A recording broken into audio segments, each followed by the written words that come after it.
In this very personal big talk, Speaker Salon alum Angelique Santana talks about what it means to be perfect and to move away from perfection in order to have freedom. Enjoy this big talk by Speaker Salon alum Angelique Santana.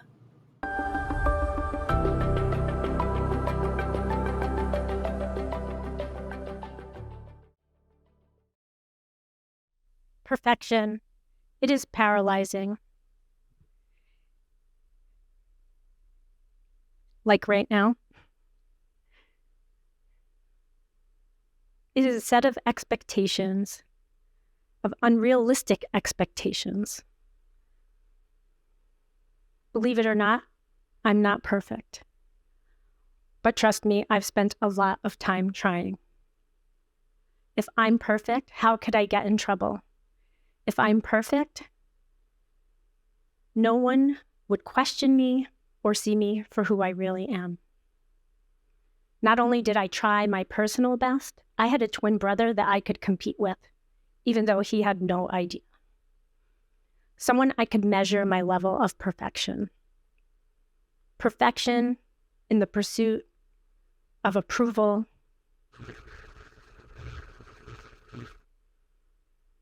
fitting in, and belonging. The problem with perfection is that it's not real. It is filled with a lack of connection to self. It is filled with pretending, and for me, a loss of identity. When I was little, I hated getting in trouble. And from the time that I was born, that was almost always because I had a twin brother who loved to challenge our parents.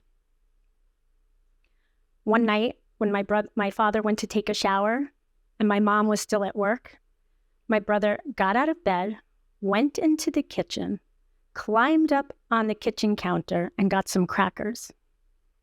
And then he came into my room as if he was offering me a gift. I don't know how my dad knew, but he went into my brother's room and found crumbs in his bed. Of course, he didn't find any in mine. Another time involved a very large poster of Eric Estrada in his Chips uniform,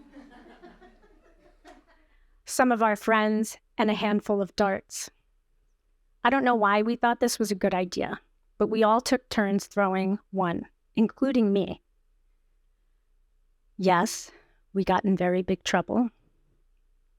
I didn't like getting punished. I didn't like getting yelled at. And I most definitely did not appreciate spankings with my father's belt. So began my pursuit to be the very best that I could possibly be. For me, it was simple. Be a good girl, be quiet, and do as you're told. If you do this, no one will bother you, punish you, or hurt you. And then at the age of 16, my mother left our family. She was my best friend. How could she leave me? I knew that my father loved me, and I knew that he cared about me, but he wasn't the nurturing type, and rarely, if ever, showed his emotions. I loved him, I looked up to him, and I was always striving to be my best. And even when I achieved all of the things that I achieved, I never seemed to impress him. So when my mother left, I felt like I was alone and that I had to protect myself. I don't even know what I thought I needed to protect myself from. After high school, I suffered another loss when my brother left for the Navy. I tried desperately to get him to go to college with me, but it wasn't what he wanted, so I had to let him go. Perfection had invaded my entire body, my entire life. I hid behind tucked-in shirts, perfectly pleated pants, excelled at following the rules, and an appearance at school that said, "I'm okay, everything's fine." In 2013, I found myself on the road to self-discovery. I found an appreciation for my parents and a deeper understanding of my father, and a consideration that I hadn't had before. I never thought about what it was like for him every time my mom left and took us with her. And I never thought about what it was like for him when she left us all. My father died on my 44th birthday. And for almost half of those years, I pretended to be somebody that I wasn't.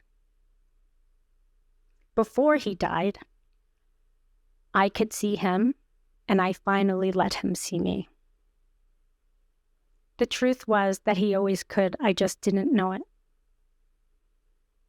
And even though my mother came back 10 years later, we didn't have much of a relationship until I came back home 6 years ago.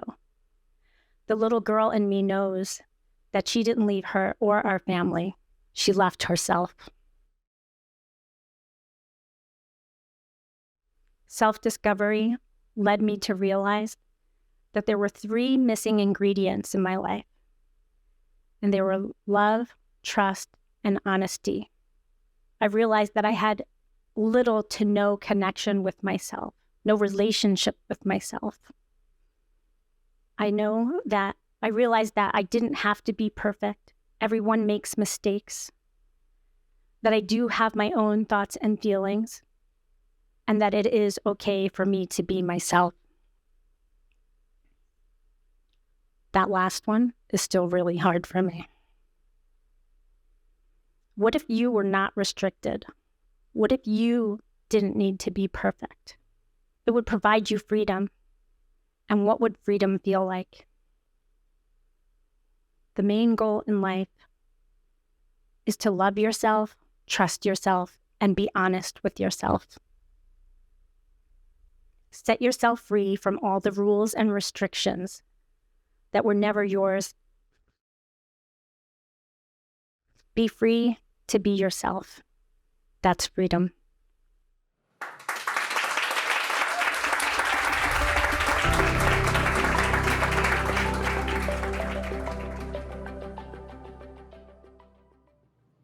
If you enjoyed this big talk, I would love to hear what your biggest takeaways were in the comments so we can fully support you. And if you desire to be on my big stage, head on over to thespeakersalon.com so that you can apply to come to New York City and take my stage where I will support you for 6 weeks.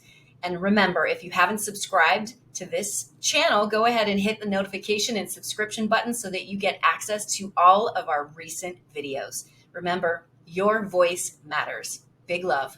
Mwah.